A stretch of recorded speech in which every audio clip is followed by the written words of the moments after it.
이진우의 손에 잡히는 경제.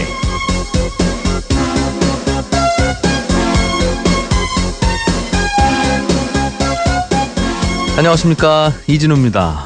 손에 잡히는 경제가 뽑은 오늘의 숫자는 1,100원입니다.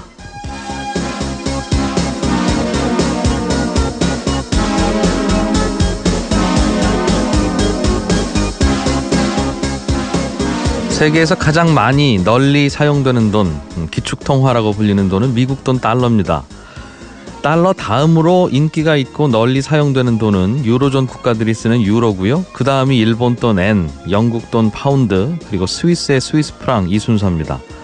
그 뒤를 이어서 세계에서 6번째로 제일 많이 사용되는 돈이 캐나다 돈, 캐나다 달러입니다. 그래서 이 캐나다 달러를 세계 6대 통화에 꼽기도 합니다. 우리나라가 이런 캐나다 달러를 빌릴 수 있는 통화 스와프 계약을 체결했습니다. 그동안의 통화 스와프 계약들은 기한과 금액에 제한이 있었는데요. 이번 계약은 만기와 한도를 따로 정하지 않았습니다. 필요할 때마다 무제한으로 돈을 빌려 쓸 수 있는 마이너스 통장이 생긴 셈인데 이 영향일까요? 달러원 환율이 어제 10원 이상 떨어지면서 1,100원에 근접했고요. 오늘은 보니까 좀 더 떨어져서 현재 달러원 환율이 1,100원 밑에서 거래되고 있습니다. 이 통화 스왑 뉴스 말고도 환율이 내려가는 요인은 좀 더 있다는 분석이 많습니다. 우선 수출이 잘 돼서 또 외국인의 주식 투자가 계속 들어오니까 우리나라로 달러가 많이 공급이 되고 있고요. 한국은행이 조만간 기준금리를 올릴지도 모른다고 하는 것이 이것도 원화 강세 요인이 되고 있습니다. 여기에 핵실험 같은 북한의 위협도 이전보다는 좀 줄어든 것 같고요. 과거 같으면 정부의 구두배 개입도 있었겠지만 지금은 이제 그것도 쉽지 않습니다. 요즘 환율이 1,100원 이하로 내려간 외환시장의 기상도와 상황이 지금 그렇습니다.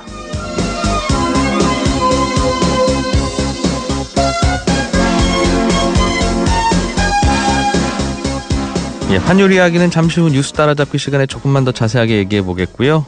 최근엔 원화뿐만 아니라 코스닥 시장 주가도 강세를 보이고 있죠. 어떤 이유 때문인지 앞으로 이 코스닥 시장 상승세가 지속될지 또 전문가와 인터뷰 나눠보겠습니다. 한 청취자께서 온라인에서 본인 인증 수단으로 쓰는 게 공인인증서인데 이거 왜 매년 갱신하라고 합니까? 한번 발급받으면 그냥 신분증처럼 평생 쓰면 안 되나요? 이런 질문 주셨네요. 친절한 경제에서 알려드리겠습니다. 광고 잠깐 듣고 11월 17일 손에 잡히는 경제 시작하겠습니다.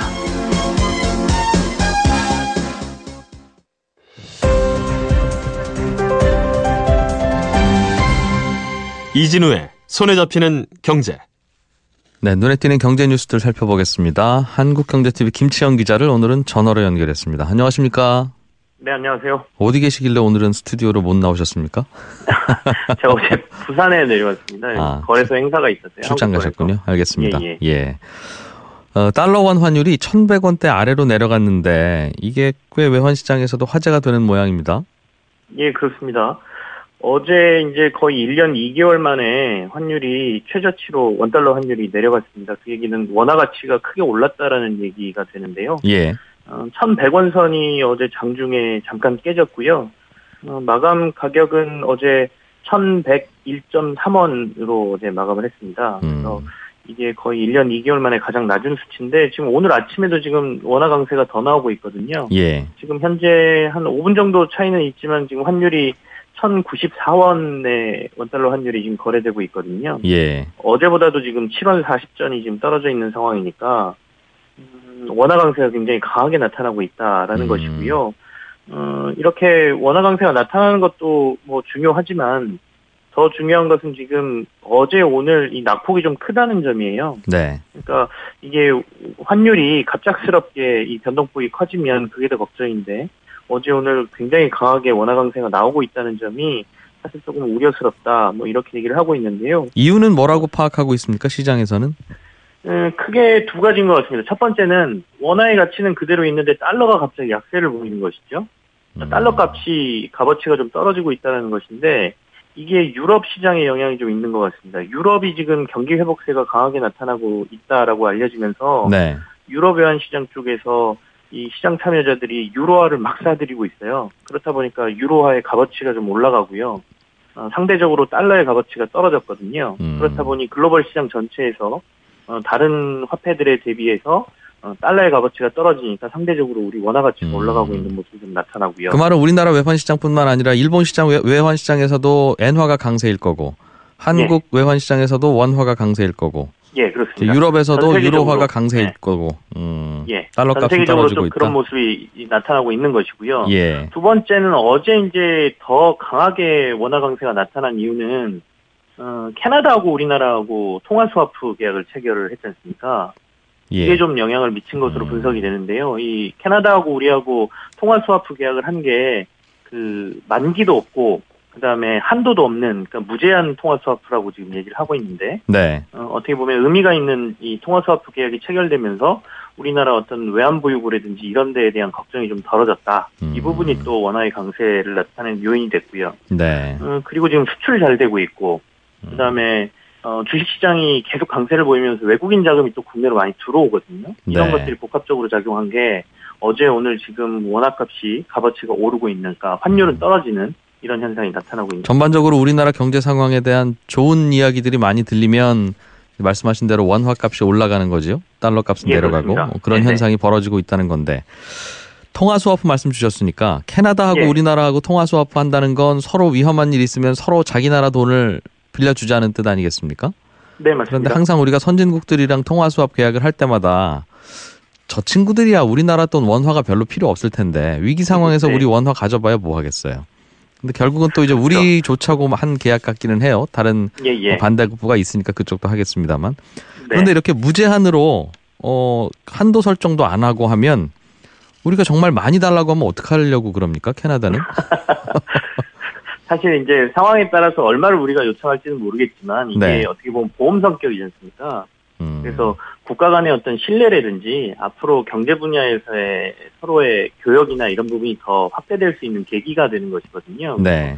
국가 간에 사실 어느 정도 규모를 두고 뭐 만기도 있고 또는 한도도 설정하는 게 일반적인데 이번에 캐나다하고의 이 통화 스와프가 좀 특이한 상황이었죠. 다들 알고 계시겠지만 뭐 얼마 전에 중국하고도 다시 저희가 뭐 계약 연장을 했지만 네. 대부분 다 한도를 어느 정도 설정해 놓거든요. 그럼에도 불구하고 캐나다 같은 경우에는 한도 없이 만약에 필요하다고 하면 서로 빌려줄 수 있는 데까지 빌려주겠다. 뭐 저희가 이만큼 빌려달라 그래서 캐나다가 한도 없이 빌려주지는 않을 것 같고요. 그때 또 이야기하는 게 조건이군요. 예, 그렇죠. 상황에 따라서 한도나 이런 것들을 정해서 하자. 하지만 뭐 얼마까지로 이렇게 딱 한정 짓지는 말자 이런 의미거든요. 그래서 캐나다하고 우리나라의 어떤 신뢰관계 뭐 이런 부분에 있어서 상당히 진일보한 뭐 통화 스와프가 체결됐다 이렇게 봐야 될 것 같습니다. 앞으로 원화 강세가 이런 분위기가 계속 더 이어져서 뭐 달러당 1,000원도 깨지고 900원도 내려가고 뭐 그렇게 봅니까? 외환 시장에서는 어떻게 전망하고 있어요? 이게 900원대 환율을 간다 그러면 굉장히 경제에 미치는 영향이 좀 클 것 같은데요.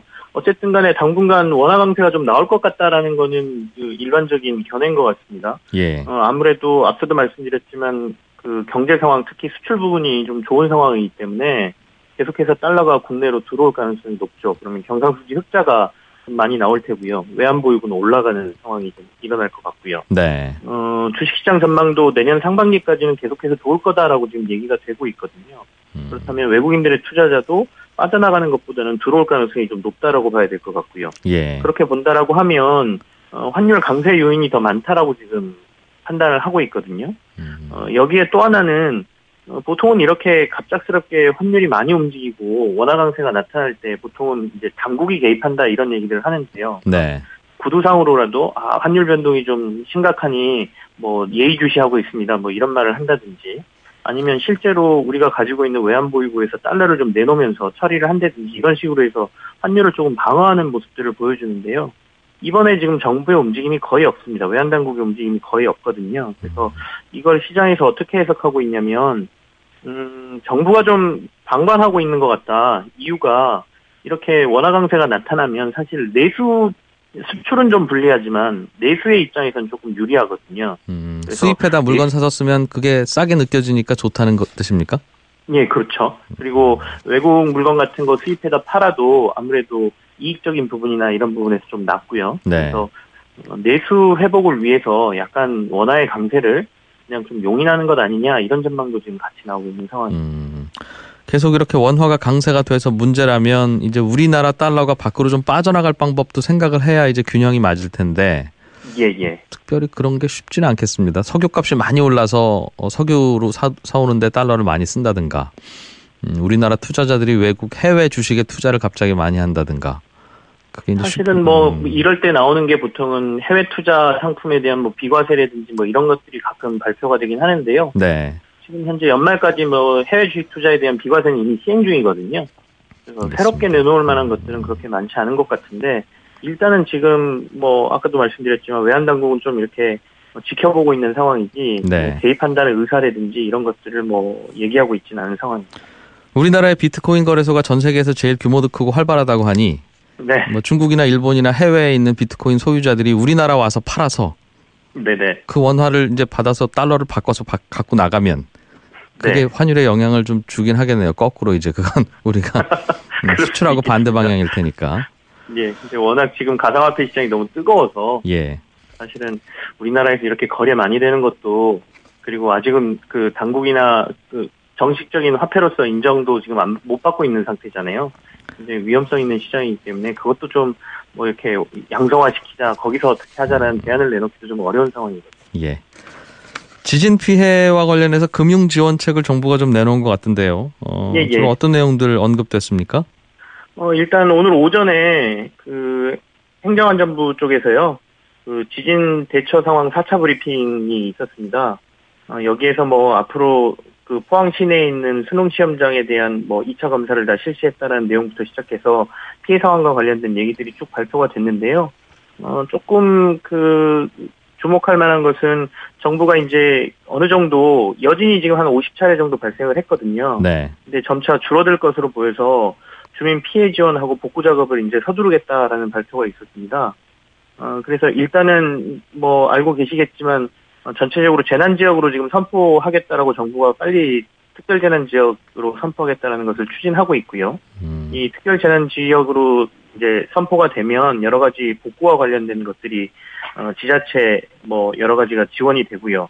피해 주민들 같은 경우에는 전기료, 통신요금, 도시가스 이런 공과금들이 할인되는 효과 네. 이런 것들이 좀 있거든요. 그래서 이것들을 빨리 진행을 하겠다라고 지금 얘기를 하고 있고, 말씀하신 금융지원 같은 경우에는 기업하고 개인들로 좀 나눠서 돼 있는데요. 대부분이 사실은 근데 금융지원이라는 게 대출입니다. 네. 저리의 대출을 해주겠다라는 거거든요. 그래서 기업들 같은 경우에는 기업은행을 중심으로 해서 총 500억 원 정도의 특별 대출을 지원을 한다라고 발표를 했고, 기업당 3억 원의 최대 한도로 금리는 일반 대출 금리보다 1%포인트 정도 낮춰서 대출을 해주겠다라는 것이고요. 예. 당장 대출금을 갚아야 되는 데들 같은 경우에는 이걸 유예해 준다라는 내용이 지금 포함되어 있고요. 일반 시민들 같은 경우에는 시중은행들이 비슷합니다. 2천만 원 한도에서 긴급 생활안정 대출을 조금 더 저리에 해주도록 지금 얘기가 나오고 있고. 이게 전부 다 대출이네요.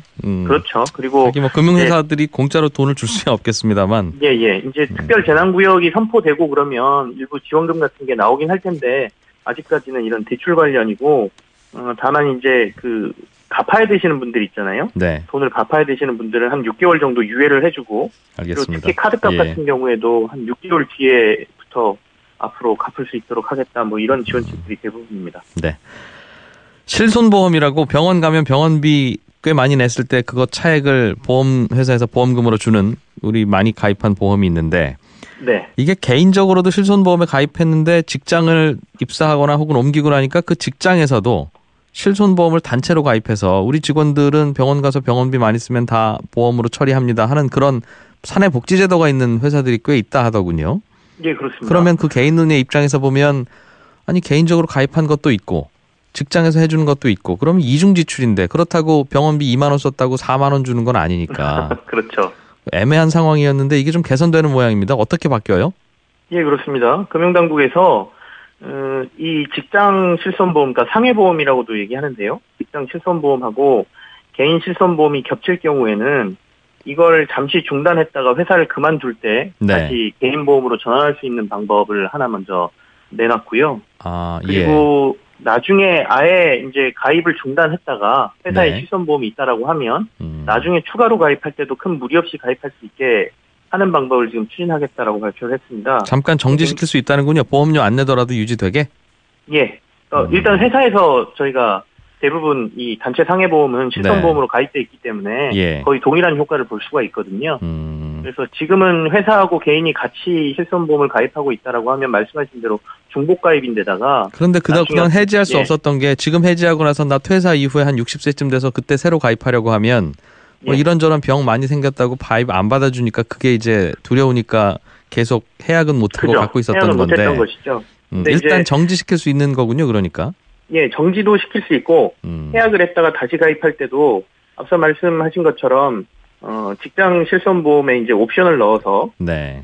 어떤 질병이나 이런 것들이 있다 하더라도 직장을 그만두고 난 이후에 다시 가입할 수 있도록 하는 게 알겠습니다. 제도적으로 만들겠다라는 게 금융당국의 입장이거든요. 그래서 네. 이게 시행이 된다라고 하면 많은 분들이 혜택을 볼 수 있을 것 같습니다. 지금은 이중으로 사실 개인적으로 가입하면서 또 보험비를 내고 있는데 예. 이게 이제 직장보험으로 가능하기 때문에 직장 실손보험으로 있습니다. 여러 부분에 있어서 좀 도움이 될 것 같고요. 조만간 그리고, 그렇게 하겠다고 기자간담회에서 밝혔다는 거죠. 금감원장이. 예, 그렇습니다. 알겠습니다. 한국경제TV 김치영 기자였습니다. 고맙습니다. 네, 감사합니다. 알아야 될 것들 많이 안내를 해주고 눈높이에 딱 맞는 만인의 경제 과외 선생님. 다음 순서는 친절한 경제입니다. 네, 오늘은 청취자 김경민 씨가 공인인증서가 온라인 공간에서 본인 인증을 하는 수단이라는 것까지는 알겠는데 왜 1년에 한 번씩 꼭 갱신을 하라고 하는 건지 도무지 모르겠습니다. 주민등록증은 한 번 발급받으면 평생 쓰는데 왜 공인인증서는 한 번 발급받으면 1년밖에 못 씁니까? 이런 질문을 주셨습니다. 1년에 한 번씩 갱신하려고 하면 번거롭고 귀찮죠. 예. 그럼에도 불구하고 이게 갱신을 1년에 한 번씩 하라고 하는 건 그 1년 사이에 내 공인인증서 파일과 암호가 다른 사람에게 넘어갔을 가능성도 있으니까 지난 1년간 쓴 파일은 폐기하시고 새로운 파일로 바꿔서 쓰십시오. 이런 뜻입니다.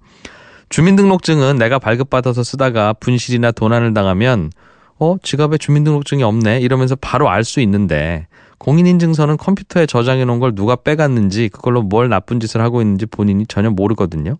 그러니까 주민등록증은 누가 내 지갑에서 가져가면 내 지갑 속에서 사라지니까 바로 알 수 있지만 공인인증서는 누가 복사해 가도 해킹을 해 가도 내 컴퓨터에 원래 게 그대로 남아있기 때문에 누가 가져갔는지 아닌지 알 수 없습니다. 그래서 누가 가져갔을 거라고 가정하시고 그냥 1년에 한 번씩 새 파일을 받으시라 그런 뜻입니다.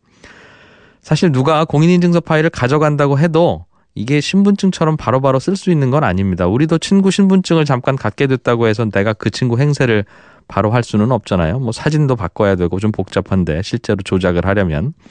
공인인증서도 마찬가지입니다. 파일로 가져갔다고 해도 그 파일을 깨기 위한 암호를 맞춰서 넣어야 되는데 문제는 해커가 공인인증서 파일을 빼가서 암호를 무작위로 막 대입을 해가면서 그 암호를 풀어보려고 하면요.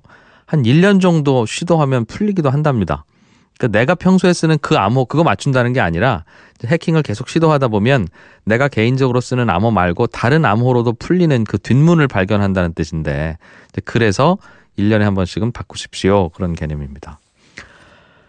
또 다른 청취자께서는 왜 어떤 공인인증서는 공짜고 어떤 건 4,400원이고 어떤 건 10만 원이 넘냐 이제 이런 질문 주셨는데 공짜인 인증서는 특정 금융업종에서만 쓸 수 있는 겁니다. 그런데 사실은 이건 공짜 아니고요.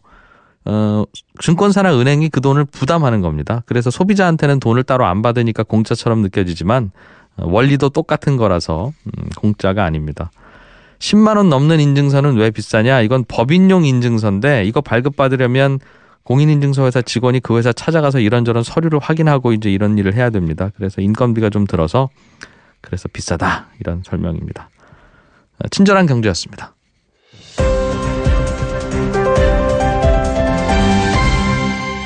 경제를 생각하는 사람들의 즐거운 습관. 이진우의 손에 잡히는 경제. 네, 주식 투자하시던 분 중에 코스닥 종목 주로 투자하셨던 분들은 최근 몇 년 동안 아니 똑같은 주식시장인데 왜 코스피는 저렇게 오르는데 코스닥은 왜 이 모양인가 이런 생각 많이 하셨을 텐데 최근에는 오히려 코스닥이 더 강세를 보이고 있습니다. 코스닥 시장이 최근에 이렇게 강세를 보이는 이유가 뭔지 그리고 이런 강세가 앞으로도 계속 이어질 건지 어떨지 뭐 아무도 모릅니다만 시장에서는 어떻게 보고 있는지 미래에셋대후의 김학균 수석연구위원을 전화로 연결했습니다. 안녕하십니까? 네, 안녕하십니까? 예, 또 오랜만에 주식시장 질문 좀 드리겠습니다. 지난번에 네. 연결해 주셨을 때 코스닥 시장이 꽤 괜찮을 가능성이 있습니다라고 말씀을 주셨는데 실제로 네, 말씀대로 됐어요? 뭐 연간 내내 그랬다고 보기는 어렵습니다만 예. 11월 들어서 코스닥이 힘을 내고 있습니다. 예. 예, 코스닥 지수가 11월 들어서 10% 넘게 올랐는데요. 주가 지수가 단기간에 10% 오른다는 건 그건 뭐 아주 급등을 한 건데 예. 11월 들어서 외국인과 기관 투자가 특히 국내 기관 투자가들이 코스닥 주식을 적극적으로 사들이면서 오랜만에 좀 코스닥 분위기가 들썩이고 있습니다. 전반적으로 다 올라요? 아니면 코스닥에서도 특별히 오르는 업종이 따로 있습니까? 올해 이제 종합주가 지수가 코스피가 사상 최고치를 기록했는데 사실 삼성전자나 하이닉스, SK 하이닉스 없으신 분들은 별로 이렇게 수익률이 높지 않았을 겁니다. 네. 근데 코스닥에서도 그런 쏠림이 좀 비슷하게 나타나는데요. 그 코스피 시장에 삼성전자가 있다면은 코스닥 시장에는 셀트리온이라고 하는 그 바이오 회사가 있는데요. 네. 셀트리온 관련 회사가 코스닥 시장에 3개가 상장되어 있는데, 이들 기업들 중심으로 이제 바이오주들 중심으로 올라가고 있기 때문에, 코스닥에서도 약간 바이오 쏠림이 좀 나타나고 있다고 봐야 될 것 같습니다. 아주 광범위하게 확산되고 있다고 보기는 힘듭니다. 그럼에도 불구하고 특정 분야는 오른다. 왜 오르는 걸로 설명합니까? 갑자기? 제 생각에는 뭐 이제 글로벌하게 성장주 강세가 전 세계적으로 이제 나타나고 있는데요. 미국만 하더라도 주식시장이 9년째 강세장인데 이 9년 강세장을 이끌고 있는 게 뭐 애플, 구글, 마이크로소프트, 페이스북 뭐 이런 류의 주식들이 올라가면서 이제 주가를 끌어올리고 있습니다. 예. 그래서 전 세계적으로 기술주 강세가 나타나고 있는 게 글로벌 동조화의 측면에서 코스닥 강세를 설명할 수 있는 요인이고요. 근데 유독 최근 들어서 오르는 거는 신정부의 정책 때문이라고 봐야 될 것 같습니다. 뭐 여러 가지로 지금 중소기업 벤처부 장관도 거의 뭐 임명이 되는 분위기인데요. 네. 여러 가지 실질적인 정책이 벤처라든가 신생기업을 좀 도움을 주는 쪽으로 이제 정책이 쓰여질 거다라는 기대가 네. 코스닥 시장에는 확실히 긍정적인 영향을 주고 있는 것 같습니다. 그게 정부가 물론 벤처 창업을 돕는다는 정책을 쓸 가능성도 높고 그래야 일자리도 생기니까 그래야 하겠습니다만 네. 그거야 새로 창업하는 기업들한테 도와준다는 거지. 이미 네. 창업해서 코스닥에 상장돼 있는 회사한테 그게 좋을 게 뭐가 있습니까? 그게 그렇지 않은 게요. 예. 우리가 이제 벤처 기업을 도와준다라고 하는 건 일단은 벤처라고 하는 신생 기업 쪽으로 자금이 흘러가야 되는 거거든요. 네. 그럼 거기 누가 투자를 하느냐라 그러면 이제 미국 같은 경우는 민간 자본이 거의 벤처에 투자되는 자금의 대부분을 투자를 하는데 한국의 경우에는 그 공적인 뭐 공공금융기관 뭐 이런 국제금융기관 이런 데서는 50% 정도 자금을 이제 밀어주게 되는 겁니다. 예. 그래서 정부가 실질적으로 이제 벤처 쪽으로 자금을 넣는다 그러면 말씀하신 것처럼 신생기업들에게 돈이 가는 건데 그 돈이 빠져나오기 위해서는 시장의 활성화가 필요합니다. 우리가 이 벤처라고 하는 게 사실 성공 확률이 낮다고 하지 않습니까? 예. 사실 많은 벤처기업 중에서 제대로 성장하는 기업은 10개 중에 하나일 텐데 그럼에도 불구하고 모험 자본이 우리나라 한 절반 정도가 이제 그 관변 자금이라고 생각하시면 될 텐데 모험 자금이 투자하는 것은 시장이 활성화됐을 때 적당하게 이제 팔고 나올 수 있는 기회가 주어지기 때문이기 때문에 네. 이게 그쪽으로 돈을 넣어준다는 것과 그 기업들이 장기적으로 거래가 될 수 있는 시장이 활성화된다라고 하는 거는 조금 이제 비슷하게 갈 수 있는 측면이 있다고 볼 수 있습니다.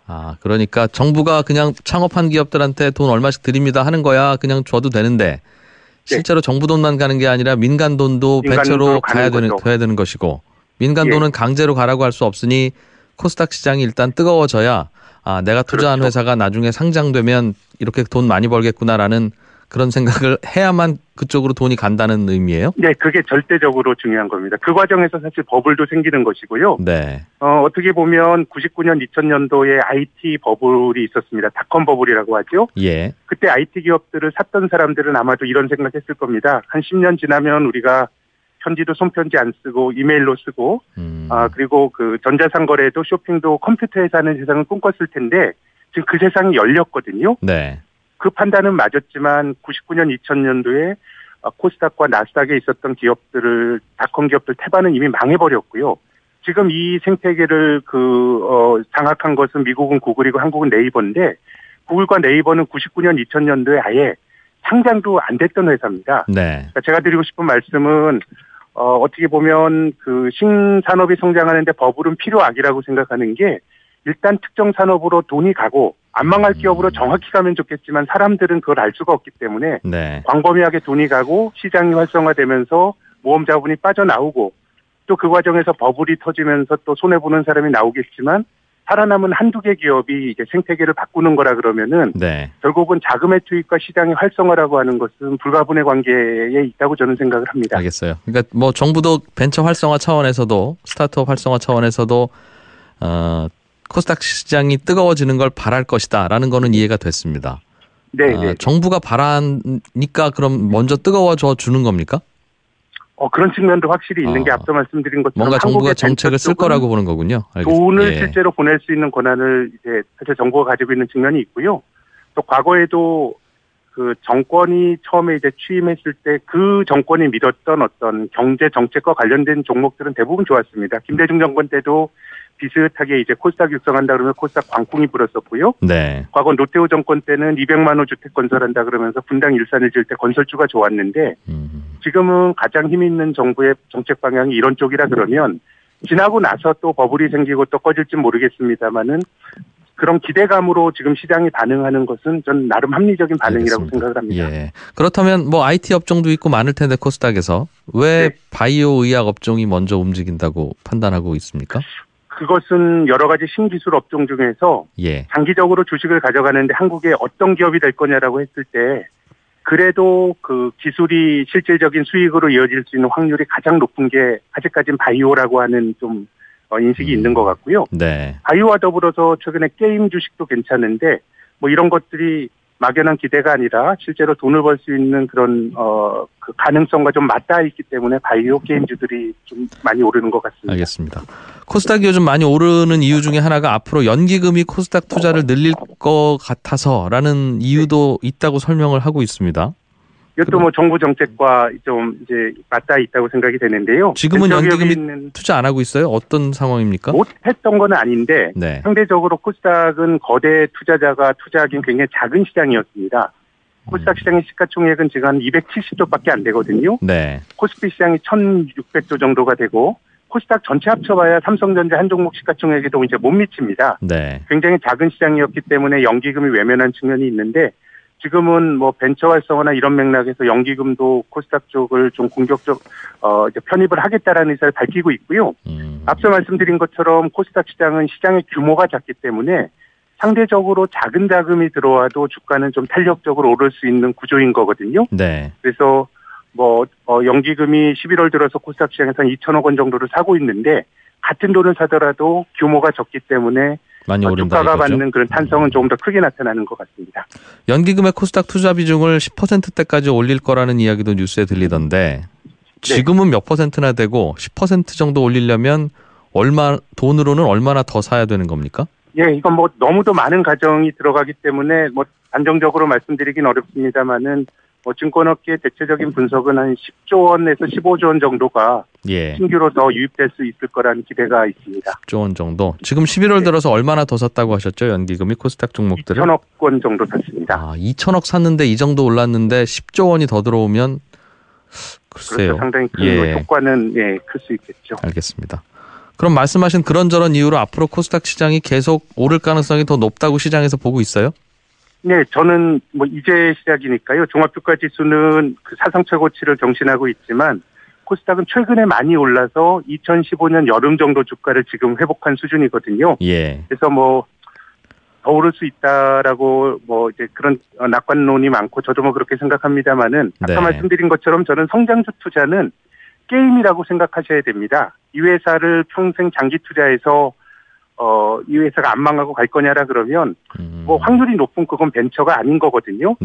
그래서 시장이 달아오르고 사람들이 더 많은 돈이 들어왔을 때는 뭐 적당히 좀 이제 차익을 실현하는 정도가 좀 필요한 것 같고, 근데 아무튼 지금은 과열이라고 말하기에는 이제 상승세가 막 시작됐기 때문에 지나고 나면 버블로 이제 이어질 가능성이 높다고 생각이 됩니다만은 아직은 더 부풀어 오를 가능성이 높은 그런 단계가 아닌가 싶습니다. 김학균 의원께서 주식시장 괜찮다고 말씀하신 게 저희 인터뷰는 그동안 많이 하셨습니다만 꽤 드문 일이었는데요. 그랬었나요? 고맙습니다. 말씀 잘 들었습니다. 예, 감사합니다. 미래에셋대우의 김학균 수석연구위원이었습니다.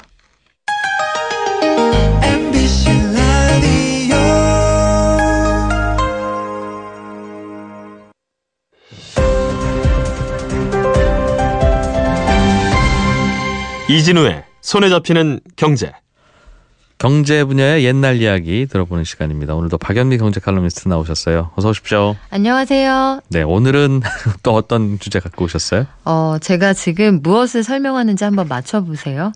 1,000원으로 사는 일주일치 행복 혹은 가장 나쁜 형태의 조세. 복권. 느낌이 딱 오세요. 네, 예. 그렇죠. 그 복권의 두 얼굴인데 오늘은 이 복권 얘기 함께 해볼까 합니다.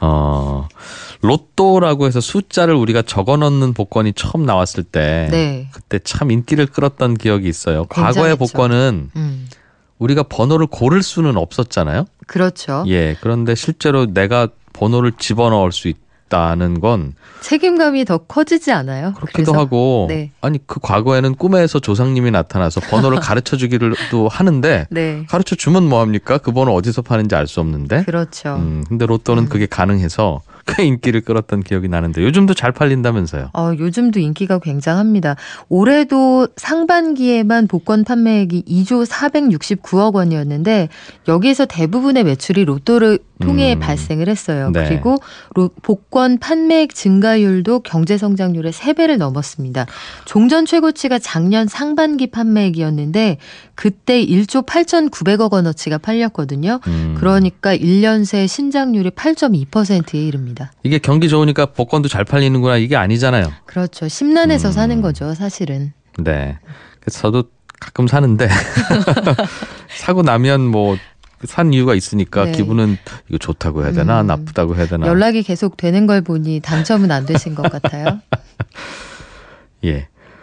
복권은 언제부터 팔기 시작했습니까? 그 역사를 거슬러 올라가 보면. 네, 사실 길게 거슬러 올라가면 조선 후기에도 복권이 있었어요. 이게 산통계라는 형태의 복권인데 산통이 그 산통을 깨다 할 때 그 산통이거든요. 네. 그 통 안에 나무로 만든 개알이라는 구슬이 들어있었는데 숫자가 적혀 있었고 여기에서 자기가 써낸 숫자가 뽑힌다 그러면 개돈을 한 번만 붓고도 할증금까지 얹어서 받을 수가 있었어요. 그러면 이거는 뭐 정말 복권처럼 그렇죠. 사행성이 일종의 있는. 복권처럼. 아. 그래서 이렇게 뽑아서 그 추후에 개돈을 안 내도 됐었다고 해요. 정말 그러니까 그럼 100만 원만 내고 몇천만 원 받아가는. 네, 그러면 복권이죠, 정말. 어. 근데 이런 형태도 있었는데 사실 근대적인 형태의 복권은 1945년 해방 직전에 일본이 군수자금 마련을 위해서 승찰이라는 복권을 발매한 적이 있습니다. 네. 이길 승자에 뽑을 찰자를 썼는데 해방 직후에는 이제 1948년 런던 올림픽 참가 경비를 마련하기 위해서 전년에 대한올림픽위원회가 발행했던 올림픽 후원권이 있었어요. 이것도 몇 명 뽑아서 상금 많이 주는. 그렇죠. 우리가 이게 태극기를 달고 나간 첫 하계 올림픽인데 네. 나갈 돈이 없었거든요. 그런 방식으로 마련을 했고 그런데 정부가 공식적으로 현대적인 복권을 만들어서 판 건 한국전쟁이 한창이던 1951년 7월 10일부터입니다. 오. 지금도 복권을 기획재정부 복권위원회가 만들잖아요. 예. 그런데 당시에도 재무부가 이 업무를 관장을 했는데 임시수도였던 부산시청 앞 또 국제시장 같은 곳들에서 애국복권이라는 것을 발매하기 시작합니다. 팔고 이제 정해진 날짜에 추첨하고 상금도 국가에서 알아서 주고 하는. 그렇죠. 1951년이면 전쟁통이잖아요. 뭐 전쟁통에 무슨 그렇죠. 복권을 발행을 합니까? 이게 전쟁 자금 필요해서 그랬던 거예요? 이게 사실은 그 이재민들 그리고 피난을 온 그 피난민들의 구호 사업을 위한 재원이 없었기 때문에 발행을 했어요. 그런데 역설적으로 부산까지 내려가서 삶의 기반을 잡아야 했던 그 피난민들이 이 복권을 가장 많이 샀다고 합니다. 예. 내일이 당장 어떻게 될지 모른다. 그리고 또 생명의 위협을 실질적으로 느끼던 시대였기 때문에 자산 가치, 화폐 가치도 믿을 수 없다 해서 복권에 대한 인기가 정말 어마어마했다고 합니다. 어쩌면 복권이 또 희망을 주는 효과도 있지 않습니까? 그렇죠. 좋지 않은 부분도 있지만. 네.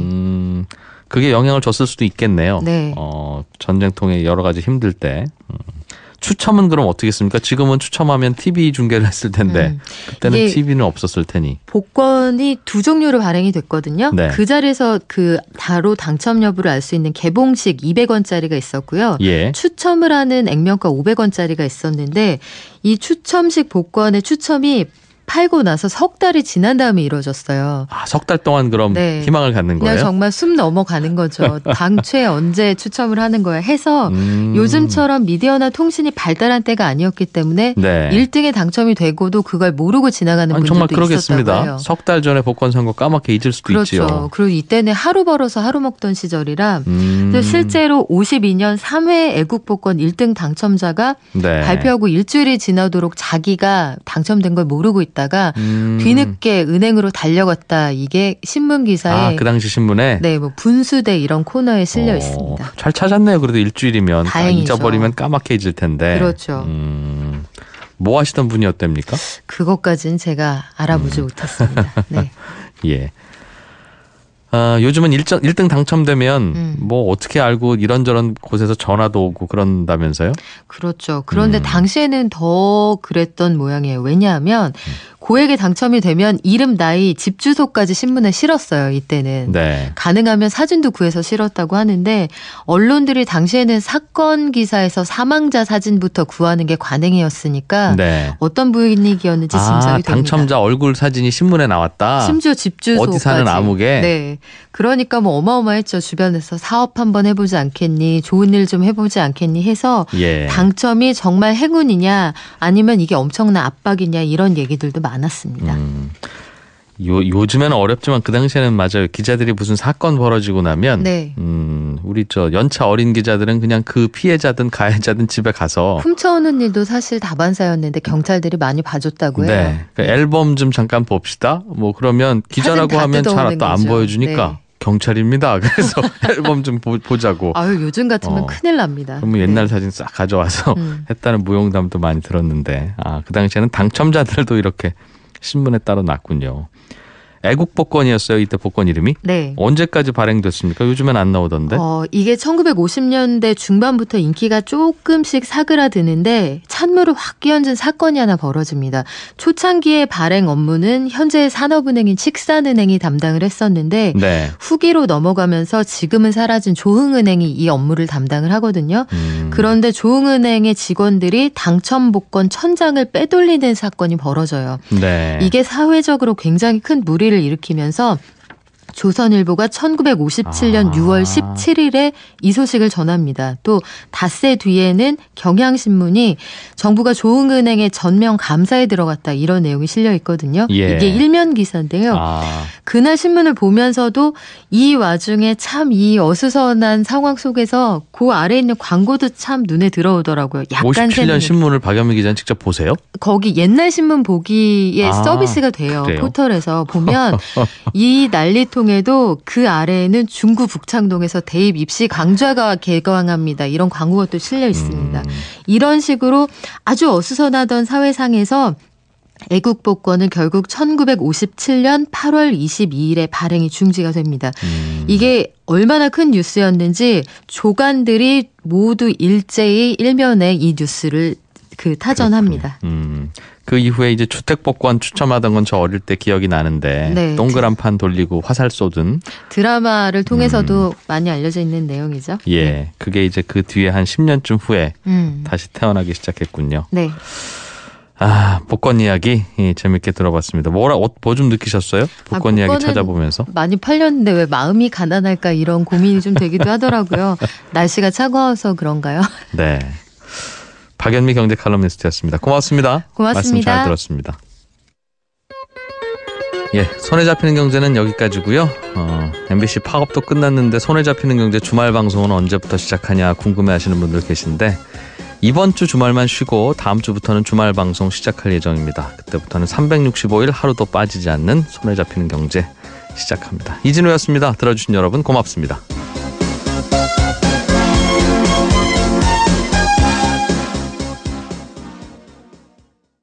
빠져나가는 것보다는 들어올 가능성이 좀 높다라고 봐야 될 것 같고요. 예. 그렇게 본다라고 하면 환율 강세 요인이 더 많다라고 지금 판단을 하고 있거든요. 여기에 또 하나는 보통은 이렇게 갑작스럽게 환율이 많이 움직이고 원화 강세가 나타날 때 보통은 이제 당국이 개입한다 이런 얘기를 하는데요. 네. 구두상으로라도 환율 변동이 좀 심각하니 뭐 예의주시하고 있습니다. 뭐 이런 말을 한다든지 아니면 실제로 우리가 가지고 있는 외환보유고에서 달러를 좀 내놓으면서 처리를 한다든지 이런 식으로 해서 환율을 조금 방어하는 모습들을 보여주는데요. 이번에 지금 정부의 움직임이 거의 없습니다. 외환당국의 움직임이 거의 없거든요. 그래서 이걸 시장에서 어떻게 해석하고 있냐면 정부가 좀 방관하고 있는 것 같다. 이유가 이렇게 원화 강세가 나타나면 사실 수출은 좀 불리하지만 내수의 입장에서는 조금 유리하거든요. 수입해다 물건 사서 쓰면 그게 싸게 느껴지니까 좋다는 뜻입니까? 예, 그렇죠. 그리고 외국 물건 같은 거 수입해다 팔아도 아무래도 이익적인 부분이나 이런 부분에서 좀 낮고요. 네. 그래서 내수 회복을 위해서 약간 원화의 강세를 그냥 좀 용인하는 것 아니냐 이런 전망도 지금 같이 나오고 있는 상황입니다. 계속 이렇게 원화가 강세가 돼서 문제라면 이제 우리나라 달러가 밖으로 좀 빠져나갈 방법도 생각을 해야 이제 균형이 맞을 텐데 예. 특별히 그런 게 쉽지는 않겠습니다. 석유값이 많이 올라서 석유로 사오는데 달러를 많이 쓴다든가 우리나라 투자자들이 외국 해외 주식에 투자를 갑자기 많이 한다든가 그게 이제 사실은 이럴 때 나오는 게 보통은 해외 투자 상품에 대한 비과세라든지 이런 것들이 가끔 발표가 되긴 하는데요. 네. 지금 현재 연말까지 해외 주식 투자에 대한 비과세는 이미 시행 중이거든요. 그래서 알겠습니다. 새롭게 내놓을 만한 것들은 그렇게 많지 않은 것 같은데 일단은 지금 아까도 말씀드렸지만 외환당국은 좀 이렇게 지켜보고 있는 상황이지 네. 개입한다는 의사라든지 이런 것들을 얘기하고 있지는 않은 상황입니다. 우리나라의 비트코인 거래소가 전 세계에서 제일 규모도 크고 활발하다고 하니 네. 중국이나 일본이나 해외에 있는 비트코인 소유자들이 우리나라 와서 팔아서 네네. 그 원화를 이제 받아서 달러를 바꿔서 갖고 나가면 그게 네. 환율에 영향을 좀 주긴 하겠네요. 거꾸로 이제 그건 우리가 수출하고 반대 방향일 테니까. 예, 이제 워낙 지금 가상화폐 시장이 너무 뜨거워서 예. 사실은 우리나라에서 이렇게 거래 많이 되는 것도 그리고 아직은 그 당국이나 그 정식적인 화폐로서 인정도 지금 못 받고 있는 상태잖아요. 이제 위험성 있는 시장이기 때문에 그것도 좀 이렇게 양성화시키자 거기서 어떻게 하자라는 제안을 내놓기도 좀 어려운 상황이거든요. 예. 지진 피해와 관련해서 금융 지원책을 정부가 좀 내놓은 것 같은데요. 예. 주로 어떤 내용들 언급됐습니까? 일단 오늘 오전에 그 행정안전부 쪽에서요. 그 지진 대처 상황 4차 브리핑이 있었습니다.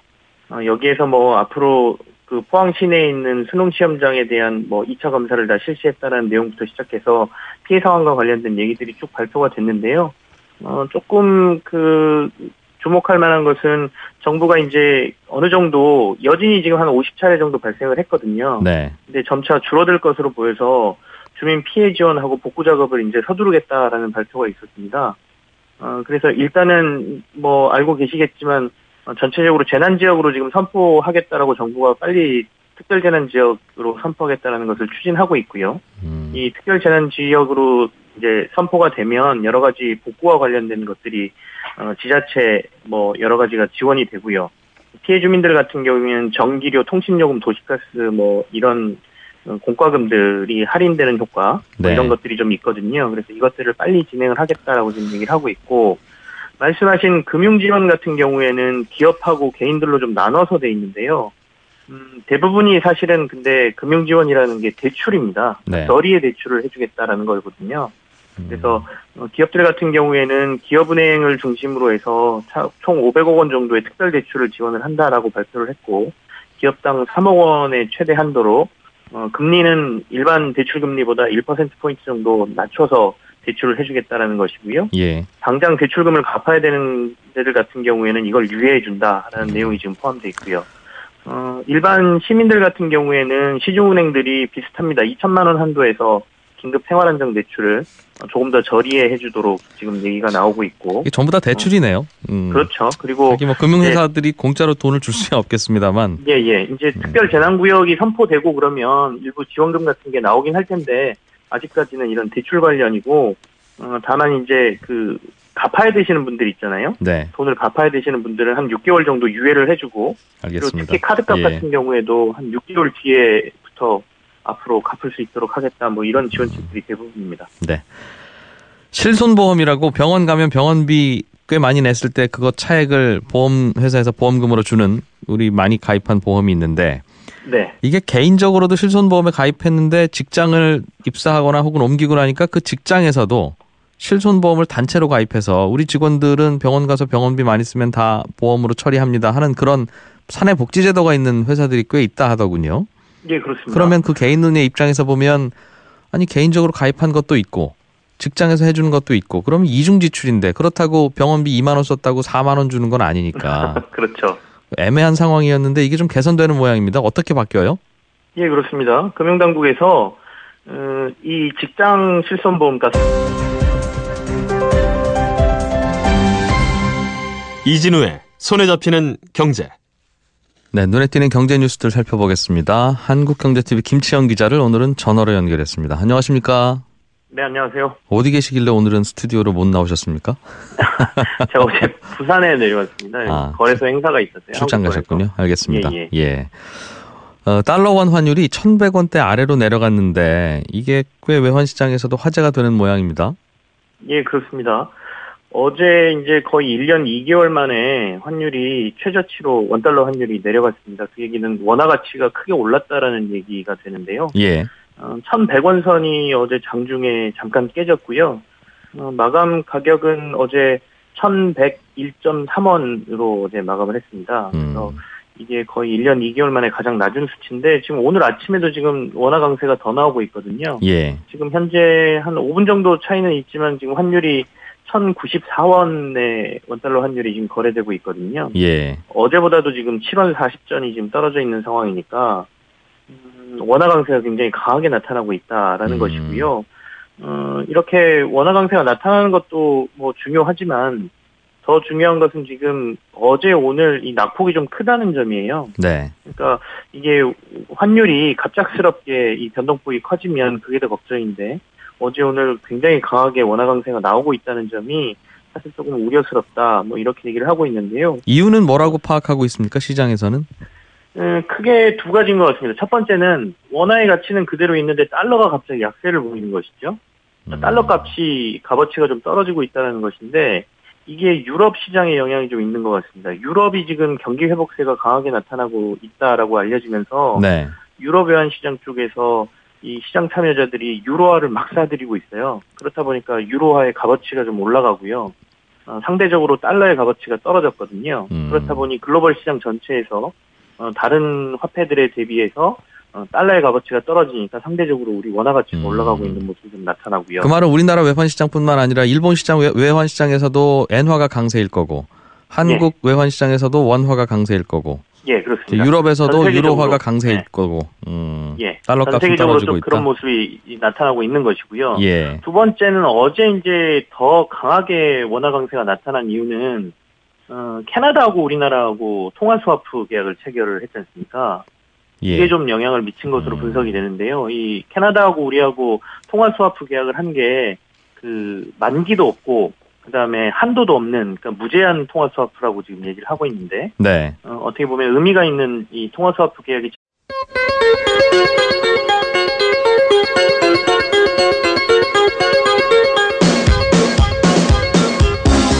이진우의 손에 잡히는 경제.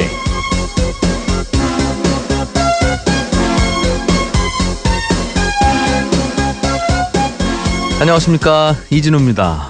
손에 잡히는 경제가 뽑은 오늘의 숫자는 1,100원입니다.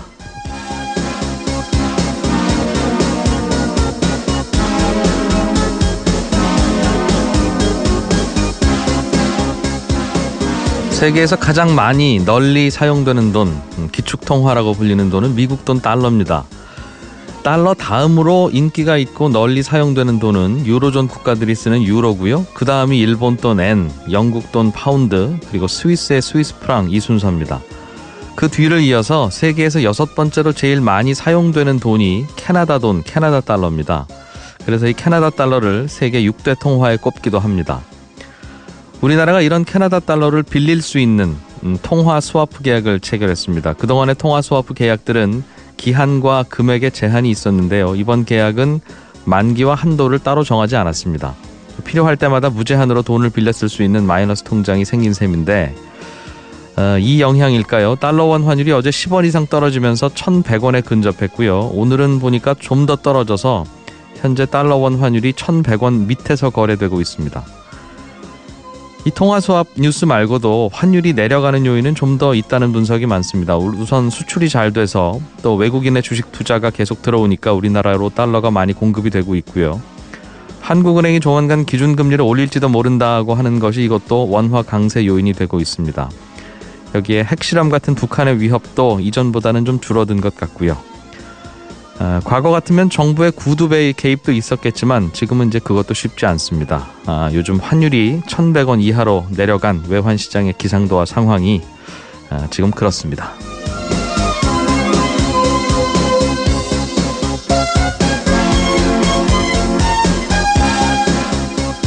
예, 환율 이야기는 잠시 후 뉴스 따라잡기 시간에 조금만 더 자세하게 얘기해 보겠고요.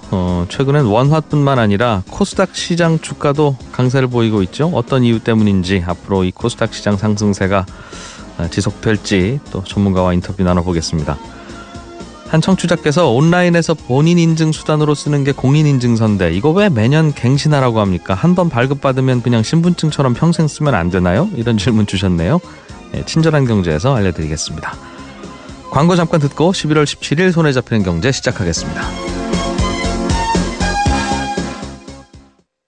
체결되면서 우리나라 어떤 외환보유고라든지 이런 데에 대한 걱정이 좀 덜어졌다. 이 부분이 또 원화의 강세를 나타내는 요인이 됐고요. 네. 그리고 지금 수출 잘 되고 있고 그다음에 주식시장이 계속 강세를 보이면서 외국인 자금이 또 국내로 많이 들어오거든요. 이런 네. 것들이 복합적으로 작용한 게 어제 오늘 지금 원화값이 값어치가 오르고 있는가 환율은 떨어지는 이런 현상이 나타나고 있는. 전반적으로 우리나라 경제 상황에 대한 좋은 이야기들이 많이 들리면 말씀하신 대로 원화값이 올라가는 거죠. 달러값은 예, 내려가고 그런 네네. 현상이 벌어지고 있다는 건데 통화스와프 말씀 주셨으니까 캐나다하고 예. 우리나라하고 통화스와프 한다는 건 서로 위험한 일 있으면 서로 자기 나라 돈을 빌려주자는 뜻 아니겠습니까?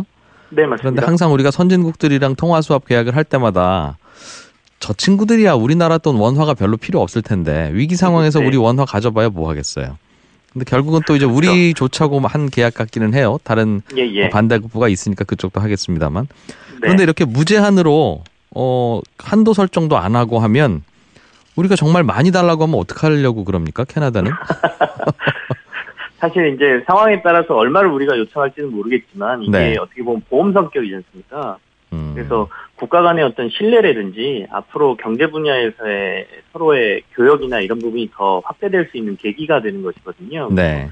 국가 간에 사실 어느 정도 규모를 두고 뭐 만기도 있고 또는 한도도 설정하는 게 일반적인데 이번에 캐나다하고의 이 통화 수합과 좀 특이한 상황이었죠. 다들 알고 계시겠지만 뭐 얼마 전에 중국하고도 다시 저희가 뭐 계약 연장을 했지만 네. 대부분 다 한도를 어느 정도 설정해 놓거든요. 그럼에도 불구하고 캐나다 같은 경우에는 한도 없이 만약에 필요하다고 하면 서로 빌려줄 수 있는 데까지 빌려주겠다. 뭐 저희가 이만큼 빌려달라 그래서 캐나다가 한도 없이 빌려주지는 않을 것 같고요. 그때 또 이야기하는 게 조건이군요. 예, 그렇죠. 상황에 따라서 한도나 이런 것들을 정해서 하자. 하지만 뭐 얼마까지로 이렇게 딱 한정 짓지는 말자 이런 의미거든요. 그래서 캐나다하고 우리나라의 어떤 신뢰관계 뭐 이런 부분에 있어서 상당히 진일보한 뭐 통화 수합과 체결됐다 이렇게 봐야 될 것 같습니다. 앞으로 원화 강세가 이런 분위기가 계속 더 이어져서 뭐 달러당 1,000원도 깨지고 900원도 내려가고 뭐 그렇게 봅니까? 외환 시장에서는 어떻게 전망하고 있어요? 이게 900원대 환율을 간다 그러면 굉장히 경제에 미치는 영향이 좀 클 것 같은데요.